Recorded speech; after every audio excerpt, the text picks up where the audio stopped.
Titiyakin daw ng Philippine Animal Lovers Society na mananagot ang lalaki na kunang nagmamalupit sa isang aso.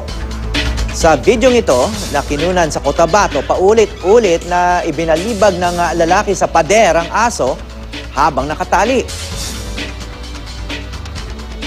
Pagkatapos nito, kumuha pa siya ng bote, saka pinukpok sa ulo ng hayop. Napabaligtad ang aso at nawala ng malay. Ayon sa PALS, nakipag-ugnayan na sila sa may-ari ng aso. Magrereklamo rin daw sila laban sa suspect. Samantala, patay naman ang alagang aso ng Starstruck 6 Avenger na si Mariam Al-Alawi matapos ang anyay veterinary malpractice. Ayon kay Mariam, na-overdose ito sa anesthesia. Binunot din daw ng doktor ang 16 na milk teeth ng aso na wala sa kauna nilang usapan. Pero sa pahayag naman ng klinika, ipinaalam daw nila sa kliyente ang proseso. Ikinalulungkot daw nila ang nangyari sa aso.